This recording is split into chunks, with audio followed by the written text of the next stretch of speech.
Three tomatoes are walking down the street. Papa tomato, mama tomato, and baby tomato. Playing Catch-Up presents. Starring Lindsay Hinkle and Jamie Nelson. So this is Playing Catch-Up, is it? I prefer something with a little more kick. Everybody's favorite condiment-themed entertainment podcast. Put some hot sauce on my burrito, baby! Hot sauce. Nobody puts ketchup on a hot dog. You're listening to Playing Catch-Up Podcast. I'm your host, Jamie Nelson, and with me, my co-host, Lindsay Hinkle. How are you, Lindsay? Good. That's good. Do you remember, who could forget how awful Nickelback was? Oh, yeah. That song came out, that this is how you remind me, and I was totally digging that. So I go out and I buy the album, and angsty Lindsay with her weird black outfit and too much eyeliner pops in freaking Nickelback thinking she's so badass.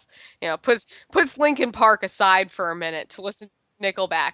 And I'm like, yeah, this song's pretty good. And the rest of the album kind of blew chunks. I had a similar experience with, this is really going to show off our different personalities. I had a similar experience with Sugar Ray. I love Sugar Ray.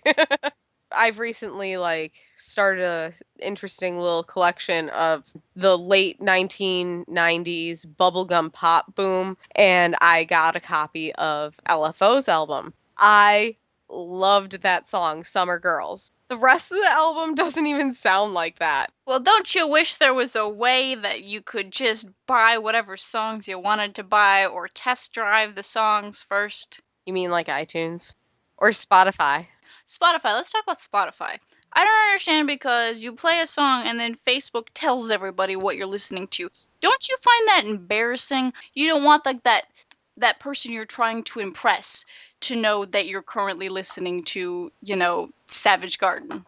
Hey, you take that back. I'm not saying anything bad about Savage Garden. I'm just saying that I don't necessarily want the whole world to know that I still listen to it. Well, now they do. Jamie, I'm 25 years old. And I'm still obsessed with Hanson. I mean, what could I be listening to that people would look at it and be like, oh my God, she's listening to that? I mean, if people saw that I was listening to Savage Garden, which I was actually the other day, and people liked it, and they were like, "Oh, it's so great," and I'm like, "Yeah, it is so great." What could I really listen to that they'd be like, "Really, Lindsay?" I guess you're right. I'm more insecure about my music than you are. I'm pretty okay with my music. So, speaking of online music, who do we have in our waiting room? I believe we have Alex Day. Remember the time when we stole the whole day and nobody knows it, we took it away, and it will be forever mine, and it will be forever yours. Now we own the night and it can't be undone. We'll never forget how it feels to be young, cause it will be forever mine, and it will be forever yours. Hi Alex, how are you? Fine, thank you. Yeah. Are you okay? I'm great, thank you. So, you recently did your whole Forever Yours Forever Day. Let's talk about that first. Yeah, I guess I released a song and it got in the charts. Pretty much is the short story, and the longer story is that I had no label and no radio or press support or TV support or anything. It was just me releasing a song unsigned to my YouTube audience, and enough of them bought it that it got in the top 5. Absolutely. I'm curious about sort of the process, the thinking process that you had for planning it all, because it wasn't just releasing the record and having a big fan base already, but you would send out messages to people on how they could help. You also had the thing with different remixes of the song and loopholes and that sort of thing. Yeah, there were two things that I did that I haven't seen in a music campaign before. The first one was that I emailed everyone who was going to buy the song individually to say, hey, please do buy it, and here are ways you can help. Basically, I set up an email address and said, anyone who wants to help, please email if they want to help get the song in the charts. And I replied to all the emails saying, if you want to like my Facebook page, do that. This is my Twitter page. This is the details of the song, etc. And the second thing was, I exploited a loophole in the UK charts, which is that if you have different versions of a song out, then it takes the sales of all those different versions and combines them into one chart place. So yeah, if you bought the Forever Yours song, then that helps. But if you also bought the Forever Yours acoustic version or the demo version or the instrumental track or whatever, then that all helped as well. So I released 15 different versions in 1 week, and a lot of people bought them all, which helped a lot. You want to talk about World Vision, how that was involved? Yeah, I probably should, because at this point people might think that I am profiting from the same song 15 times, which would just be unfair. So yeah, as part of a way of just making sure that it sat well with me morally, and also because I like World Vision, I said I'd give all of the money from the remixes to World Vision, and also I'd said previously that I was going to give some of the money of the original song anyway. So yeah, so World Vision is a charity that I've volunteered with last year, or into 2010. They flew me out to Zambia to see all of the work that they do just in the field, and it's really hard with that abstract concept of sponsoring children that you really have no idea what they're doing, and it all feels kind of helpless. So they basically said, hey, just come over with a camera and just tell the story of what we're doing here as you want to, and they didn't interfere with anything that I did in my videos. So I just really liked that transparency, which is something I haven't really seen with charities before, so I've been a supporter of them ever since. Can people find those videos or online? Yep. I think if you go to worldvisionvloggers.com, yeah, and then I think you can find the videos from there. Do other people do that for them? Yeah, for me, you have to click past trips, because they've done a trip since. So you click past trips on the website and it says 2010 Zambia, and then you can see like information and stuff. Where do you think or hope the music industry will go next? Yeah, see, I think there's a lot of things that music industry people get wrong. I think one of the big things is overestimating the significance of albums. I think the reason that, because for most record label people say that they make most of their money from albums, right? But I think the reason they make most of their money from albums is because they don't market their singles very well. Because I see a lot of especially new artists, they'll release their first single to kind of launch them, and then they release their album straight off the back of that first single. So as soon as people hear the first single, they can be like, yes, buy the album straight away, right? And then that's fine, and that probably helps the sales of the album a lot. But then they release 3 or 4 singles off that same album, and they just, I mean, who's going to buy that? If you're a fan of the artist, then you've already got the album, and if you're just casually buying the song, then you don't need to wait for like the week that the song comes out, because it's out as soon as the album comes out, because that's how iTunes works. You can just pick a song. So I think the way to do it, and Lady Gaga did it kind of well, is releasing all the singles first and then releasing the album as the end point of the campaign instead of like a middle early point. Because I mean, yeah, with Lady Gaga, she released about 5 singles. I think she did 1 a week just on iTunes before Born This Way came out, and they sold really well and all went in the charts because no one had heard them before. But now, I mean, like, I'm a big Lady Gaga fan, but I haven't bothered watching the music video for Marry the Night because I've already heard that song, and if it wasn't on her album, then I would have watched it. And not only would I have then been exposed to the music, but I also would have been exposed to the video, which is an extra way of enticing me to become an even bigger Lady Gaga fan. So yeah, I just think that's the way forward for me, and for my audience as well. It feels nicer for the songs, if that makes sense. Like it makes every song an event, all of its own artwork and its own music video and that kind of stuff. And people have kind of a short attention span now, so if you release an album, then in 2 weeks' time they're going to be like, hey, so what else? When are you planning to release any more stuff? And it's really disheartening. And if I release a single, the same thing happens. After about 2 weeks, they're like, hey, we want something more. So if the amount of time is the same, you might as well stretch those 10 songs out among a year or two scheduling. So that's the biggest thing for me, is that I think singles are the future. I don't think record labels are completely unimportant, and mainly for exposure. The charts clearly don't matter that much anymore, because there are songs like Friday by Rebecca Black, or like you hadn't heard of it. It's just up and coming artist who's going to be big. Yeah, like Friday, or the Gregory Brothers did the Anton Dobson auto-tune song, right? And neither of those got in the charts, but everyone knows what they are. But then I got really high in the charts, and no one knows who I am outside of my, sphere of influence. So I think record labels are important for breaking an artist and getting that exposure out there. But I think that I think they have the resources to be really good at what they do, but they're just not using them well. So they're really bad at what they do. If they just used what they had better, and like took more risks and were just generally more excited about music, then the industry would be better in general. So I don't think it's like record labels are evil or anything, but I think they're just kind of not sure what to do. Yeah. Yeah. I mean, I'm considering working with record labels at the moment, but one of my big stipulations for that is that I wouldn't want to do it unless I still get like a majority say in every creative decision of my career, or even every business decision, because I'm used to doing it all myself and I enjoy that. And I don't know if that's something that I would be allowed to have, that kind of freedom.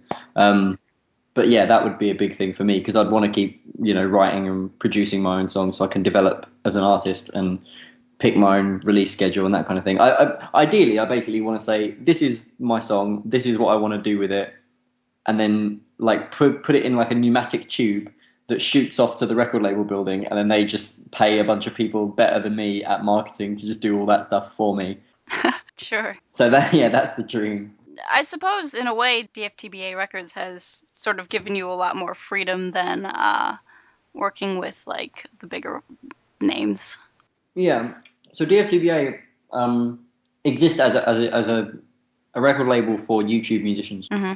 People that don't have, physical distribution, for example, is one of the biggest things, and merchandise, housing and shipping and manufacturing. Those are all things they're really, really good at, and they take a fair cut of that as well. In fact, the thing that makes DFTBA work so well is that they rely on the artists to market themselves. Mm-hmm. So they'll find YouTube musicians that already have big audiences, and then they'll give those YouTubers the means to release, material to their audience, which works really well for everyone. But it doesn't help you grow any further than that. It just makes you better at the level that you're on. And DFTBA's aim isn't to, make the next Lady Gaga. It's to make YouTube musicians live off of their music and make it their job. So that's fine for a lot of people that just want to be musicians and that's their dream. It's a way of funding that and making sure that they can live their dream, which is really cool. But for me, part of that is the reason I make music is because I want to share it with as many people as possible, and I want my music to reach a lot of people. And so working with a major would be a better deal if they could get me that accessibility, I suppose. Because if 1 million people hear my song, then that's better than 100,000 people hearing the song, because it's just more people that enjoy my music, and I would like that. Yeah. Let's talk about the music video. What do you have, like 3 million hits on Forever Yours music video now, or? Yeah, I think it's 3 million. I haven't checked it for a little while. Let me load it up. It's 3.3 million. That's amazing. Yeah. Very nice. So thank you. Cheers. So that just happened. I spoke to a press person a week or so ago who was asking me about how I got those views, and basically saying, have you used any kind of like trickery or some sort of app or something? And I was like, no. And then after he finished asking me questions and stuff, he was like, it's amazing the amount of views your video has got. And just off the record, we upload videos sometimes, and we use this with this program called, I think he called it Tube Toolbox. And he was like, we use this, and it sort of just kicks the views up just a little bit. Is anything like that? And I was like, I don't even know what that is. I've never heard of this program. And he was just like, whoa. So yeah, I don't know. Apparently people in like traditional media use artificial techniques to inflate YouTube views, and then they downplay my achievement when they see that I've got 3 million, because they just assume I must have done the same. Aww.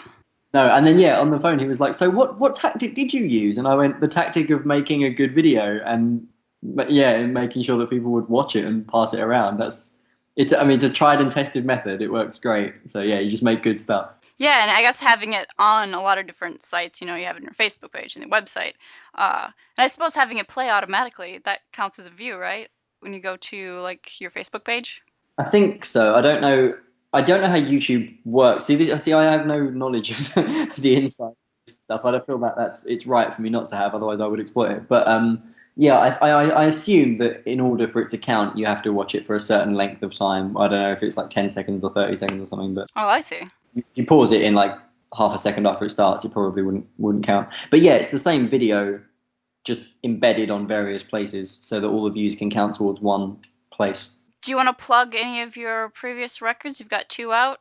Yeah, if you want, if you let me. Go for it. I mean, I think Forever Yours is the best song I've done so far. So if you like that and you want more of the same, then you'll be disappointed and just wait for whatever I do next. But if you want something slightly worse, then listen to my old material. I mean, I like my older songs. Like, I think what I've released before, I wouldn't have released it if I wasn't proud of it, and still am. But I'm always hoping to, you know, develop and improve. So yeah, my first album is called Parrot Stories. It was released in mid-2009, and it's nice. It's sort of homegrown, I feel like, is the best word. I mean, we went into a studio to record it, the same studio where I've recorded all my music, including Forever Yours. But it just feels kind of raw. We recorded the whole album in 4 days, and we did like 3 songs a day, and each one took about 3 or 4 hours. So it's just kind of rough and quite acoustic sounding, and it's nice, intimate sort of sound. And then the second album is more like dancey and a little bit more fun, and that's called The World Is Mine, and then in brackets, I don't know anything. And then Chameleon Circuit. I'm a fan of Doctor Who, so I quite like Chameleon Circuit. You want to talk about that? Yeah, thank you. Prior to Forever Yours, Chameleon Circuit sold way better than my original music because, you know, people that are fans of my music are just fans of me.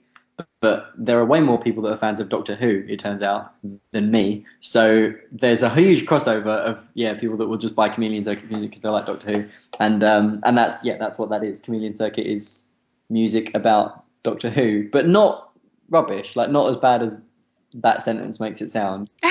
You pretty much coined the phrase "truck," didn't you? Yeah.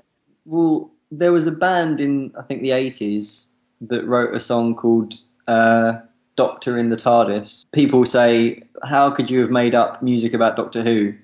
Because there was this band before you were even born that released a Doctor Who song. And so, like, I didn't make up songs about Doctor Who. Like, I didn't invent that as a concept. But, I basically gave it a name, which is TROC, which stands for Time Lord Rock.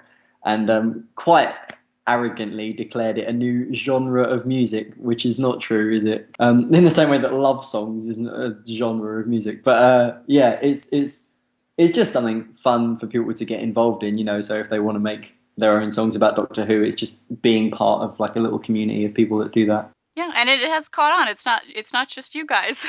Yeah, I mean, mainly because I bullied I noticed when we first launched Chameleon Circuit as a thing, there were a bunch of people that all made, because MySpace was still around at that time, and everyone made MySpace pages, and they named themselves all these crazy things like Harriet Jones and the former prime ministers, and they each uploaded like one song onto MySpace and then never logged into their account ever again.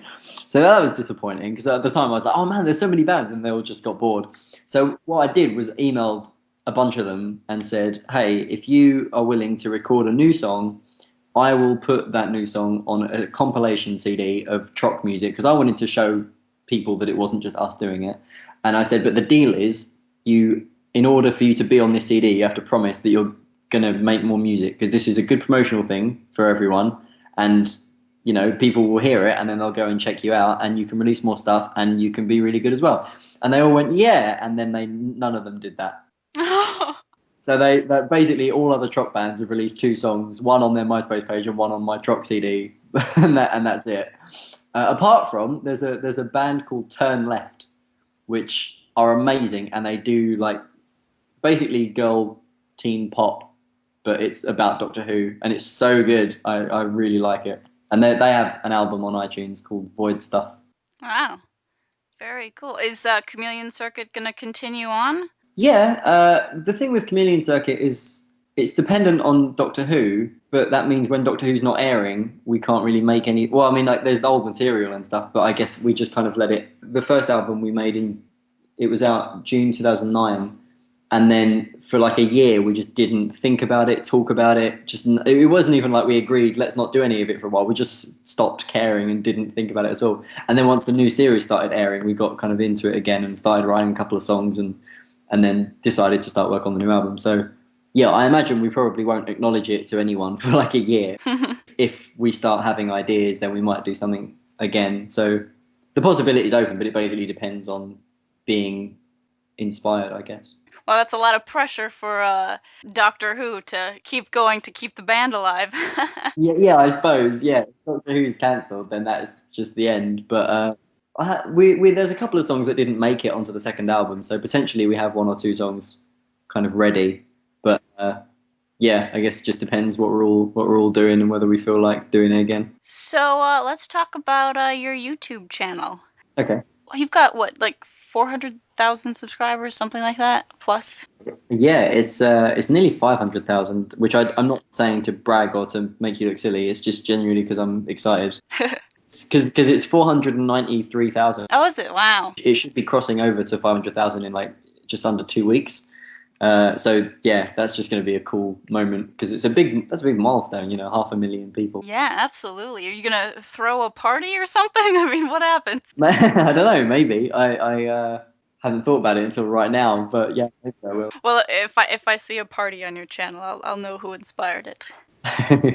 So is it true that you were able to buy a house with just doing what you do? Yeah, I make about half of my money, although that will change now because of Forever Yours. But previously, about half of my money was from music royalties, so physical CD sales, music sales, and just other associated music things like T-shirts or whatever. Which I don't really release T-shirts that much because I always feel like T-shirts should have a cool design on. They shouldn't just be like my face or the album artwork or whatever. So I don't have that many T-shirts, but yeah, whenever I release one, that's a bit of a bump. And then also YouTube royalties, which is the other half. So Google gets paid by advertisers to have adverts on YouTube videos, and then they give us a cut of the revenue for letting the ads be on our videos. And that was enough to pay for a mortgage. So yeah. Wow. I'm also good with money. Like I don't go out on crazy benders and I don't eat caviar. I just, I can pay my living costs and I can eat, and that's fine. Are you enjoying the new digs? I mean, yeah, it's really nice. In fact, we have a separate kind of work area, which is the reason that we moved. Because beforehand we were in a flat where the only places we would work were either, because we were just on our laptop, so we'd either be in our bedroom where there's a bed there and we just want to sleep or whatever. Or the living room where there's an Xbox. So now we have like a downstairs, it's sort of like a basement area with a kitchen and a living area, which is really nice. Which is where I am now. I should be on the work floor, but I just and then there's a separate work floor where we each have our own desk, me and my flatmate Charlie. It's really productive. Do you have any big plans or ideas on what you're going to do with your videos? I think I heard something about a possible sitcom in the years to come. Yeah, we say a lot of things. But basically, me and Charlie started planning a sitcom called The Andrew Show. And it was an idea that, because I have a lot of ideas and I never do anything with most of them, but I just had this idea and was like, hey, I had this idea for a sitcom, and I told it to him in the morning. And he was like, oh, that sounds cool. And he just walked off. Not because he was disinterested. The conversation reached a natural endpoint. And then 3 or 4 hours later, he came back in to the living room and said, do you know, I have not stopped thinking about that idea. And so we kind of developed it from there because we realised it was just a bit more than just some casual thought that I had. But now we're just sort of focusing on our own projects. I think we both have a firmer idea of what we want to do with our lives. Like I want my future to be in music, and Charlie wants to be a filmmaker, and so I'm working on music and he's writing a film. So those are the things that we're doing. And yeah, I'm sure the sitcom will happen at some point because it's just an idea we like a lot. But at the moment, it's something that's just on hold. We should probably mention here that your roommate Charlie is YouTuber. Charlie is so cool like. I feel like if you like one of us, you'll probably like both of us. Sure. But yeah, my stuff is just a little bit more spontaneous. It's not as thought out, and it sometimes involves swearing, whereas Charlie is more planned, just kind of more finesse in his editing. The ideas are just better generally. But yeah, no, I like both of us as video makers. YouTube culture is it actually has, I mean, there is a YouTube culture between people who, make videos. There's not really that sort of thing with other social media platforms. There's not like Facebook culture or sense of community or Twitter, really. I mean, it's sort of everybody's there, everybody's posting, whereas YouTube seems a little different. Would you agree with that, or? Yeah, I do agree. I mean, I think communities can pop up everywhere. Like I've heard of people having Twitter gatherings, but they don't make sense to me. I mean, I think part of the appeal of YouTube is, you know, with Twitter, it's with Facebook, it wouldn't be. Facebook feels so much just like an extension of your real life. Right. That anyone you meet on Facebook, you wouldn't hold a Facebook gathering. You would just call it meeting up with my new friend, you know, who I met online or whatever. And Twitter, I think I find the idea of a Twitter gathering or like a Tumblr gathering kind of weird because it's just text. It would be like, I don't know, having like a live journal or a WordPress gathering or something. Whereas YouTube, you've got you get the personality of a person. You can see what they're like as well as just reading their words. Like one of my friends used to say that he thought meeting someone on YouTube was safer than meeting some random person in a nightclub, because in a nightclub you have no idea what a person's like, and on YouTube you have as much time as you want to get to know a person in a way before you even introduce yourself or before they find out who you are, because you can figure out whether you'll get on or not based on the kind of person they are, or you perceive them to be at least. Interesting. With YouTube, you get things like VidCon, where you've got the community all coming together, and you've participated in the first 2 years, right? Yeah, I've been there both years. I've been playing gigs the first for each year. The first year I was just playing as me, and the second year we played as Chameleon Circuit. So yeah, VidCon's fun. Do you have any plans on being in New York City? I always plan to be in New York City. I've been to New York once every year since 2007. It's like my little annual tradition to myself. And I always, every time I go with a different person. That's a tradition that I didn't intend, but has ended up happening. And every year I go with a different time of year. So yeah, so I'll go at some point. And the last 2 times I went, actually, it was just because I wanted to see the American Idiot musical, and that was great. And they're touring now, so it's coming to London, and I can go and show my mum. Is she a Green Day fan? Well, she was in the fact that when I got into Green Day, I was living at home with my mum, so she just got into it as well, I suppose. Not to humour me, like she did enjoy it, but yeah, I just think the show is really cool, so I'm excited to see it again anyway. But yeah, I'll come to New York at some point this year, just because I feel like I must. Yeah, awesome. So people can check you out on youtube.com/Narrowmon and alexdaymusic.com. Yep. There's a redirect as well. If you go to youtube.com/AlexDay, then that'll take you straight to my channel also. Ah, perfect. That's easier to remember. Very cool. Well, hey, Alex, thank you so much for joining me. No, thank you. It was a pleasure. Bye. Bye.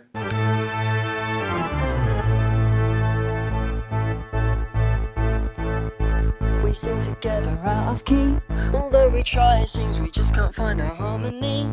We just don't fit each other's frequencies. That makes you out of reach, and I am finally accepting that about you and me. It's plain to see, we only ever wanna stay inside and watch TV, because that's just as good a memory. You're just good company, and I am finally accepting that. Remember the time when we stole the whole day, and nobody knows it, we took it away. And it will be forever mine, and it will be forever yours. Now we own the night, and it can't be undone. We'll never forget how it feels to be young, 'cause it will be forever mine, and it will be forever yours. Come on, darling, have some indecency. You know there's nothing you can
and it will be forever yours.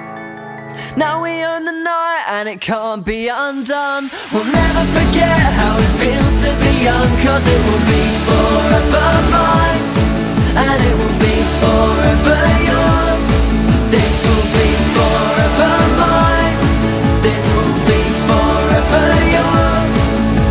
Now we own the night and it can't be undone. This has been Hot Sauce, brought to you by PlainKetchup.com. Please subscribe, rate, and comment on iTunes. Check back every week for a new celebrity guest interview or hilarious video. You may also want to subscribe to our video channel on YouTube.com/PlainKetchup. Sign up for our newsletter on PlainKetchup.com. Please like us on Facebook.com/PlainKetchup. And follow us on Twitter @PlainKetchup. Don't forget to support this project by buying Plain Ketchup swag at our Cafe Press store. Have a question? Email Jamie and Lindsay at gmail.com. That's JAIME and LINDSEY at gmail.com. Thanks for listening. Stay saucy.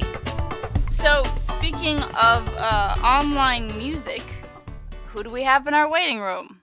I don't know. Alex Day. Alex Day! That was shouty. Do you want me to say it like a normal person? That would be lovely. I believe we have Alex Day.